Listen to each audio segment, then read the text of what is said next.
There's a house that's on fire on the other side of the fence. There's fire coming out of the window. I think I heard screaming and crying. I don't know. Did it sound like it was coming from the resident? Yeah, I think so. The lead detective called me. He said there was an accident at your parents' house. And he said there was a fire. Your parents didn't make it.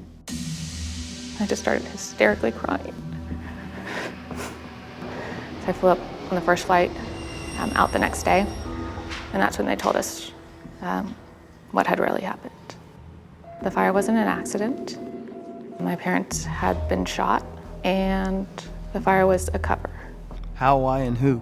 Neighbors on this usually quiet street are stunned. It's not real. I wanted to know why this happened to Scott and Janet. I wanted to know who did this. They were great people. They were giving people, and that's not the way it's supposed to go.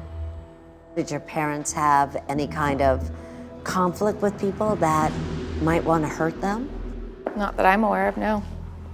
It didn't make sense that this could or would happen. How soon did investigators focus on Brandon Pettit as the killer? Instantly.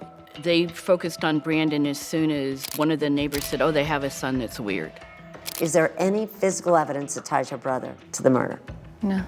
There is no DNA, there are no fingerprints, there is no blood. But what you do have here is a litany of statements and actions that point to Brandon. The most damaging evidence against Brandon came out of his own mouth. He's terrible in his ability to figure out what's appropriate. He referred to his parents as and that he wanted his dad dead. I mean, and this is like just a few weeks before the murder. You have more than once, before your parents died, said, wish my parents were dead. A lot of people said that about their parents. It's clear that your brother isn't like everyone else, isn't it? Mm-hmm. He told them he had Asperger's. When somebody's autistic, they're different than you. He doesn't act the same way as you or I might act. Here's your dad laying on a body bag, and you know what? You're already past it.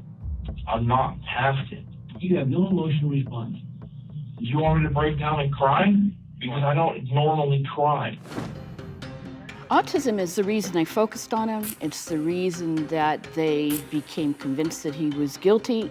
I don't know who killed my parents. Yes, you do. No, I don't. Yes. No. Yes. No. Your brother was working that night, right? He has an alibi. Yeah. You murdered your parents. I didn't do anything. He intended it, he desired it, and he did it. I think there's a lot more to this story. I love my parents. Words don't make you a murderer.